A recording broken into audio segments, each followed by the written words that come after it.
I always believed my wife, Annika, would never dare walk out on me. Her family lived far away in Kisumu, almost 600 kilometers from our home in Nairobi.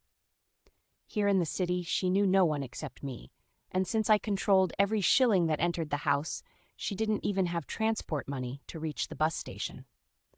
So that night, after dragging her into the small storeroom behind the house and locking the door, I went to sleep peacefully beside my mother, resting my head on a soft pillow as though nothing had happened. My mother, Mama Tabitha, had always taken pride in being the backbone of the family. According to her, a good daughter-in-law must obey without question. Growing up, she often reminded me, a wife must endure for her marriage, that is her duty. And I believed her. Annika was from Kisumu. We met in Nairobi during our college days. From the beginning, Mama Tabitha disapproved. Her home is too far, she warned. After marriage, you'll suffer trying to visit her family. Annika cried but spoke with calm determination. Even if I can't see my parents often, I will take care of your family as my own. Eventually, my mother agreed, reluctantly. But after the wedding, every time I wanted to take my wife and child to visit my parents up country, Mama Tabitha discouraged it. After our first child was born, arguments began. Mama Tabitha felt she knew best how to raise the baby. I agreed with her. Annika often disagreed, which made the fights worse. They argued about small things, whether the baby should drink uji or milk, how to bathe him, how to dress him. Once, Mama Tabitha broke plates out of anger and then claimed she became sick because Annika disrespected her.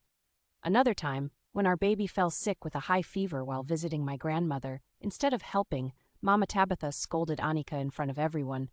"You don't even know how to care for your child. That's why he is sick." I agreed with my mother.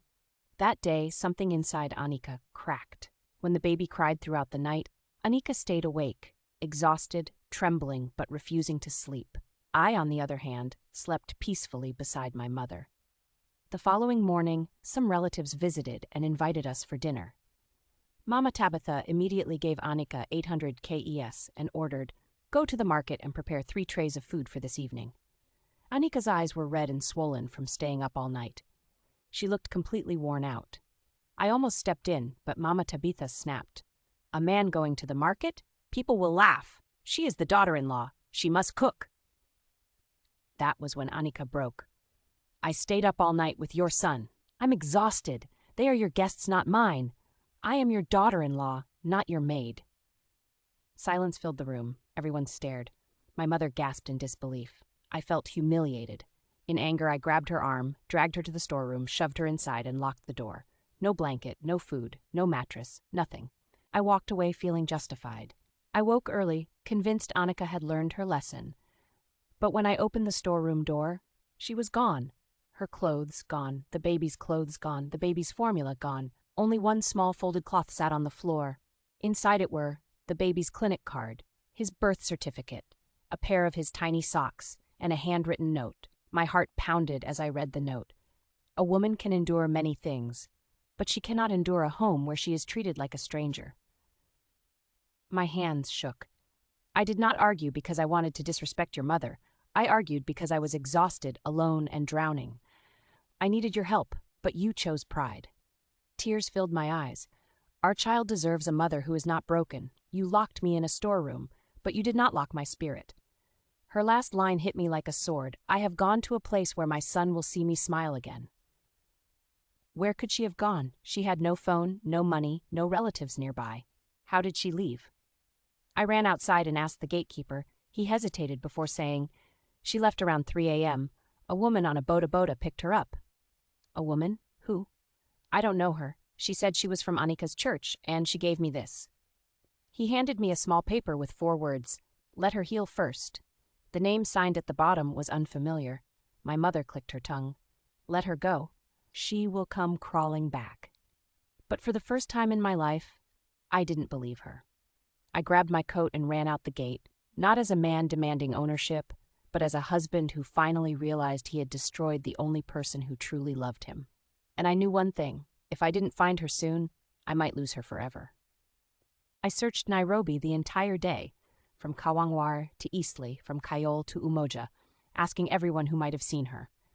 I was tired, hungry, and filled with regret, but nothing mattered except finding Annika and our child.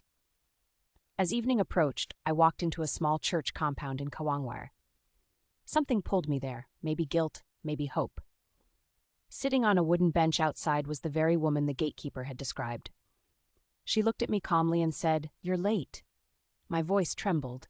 "Where is my wife? Where is my child?" She sighed. "She is safe."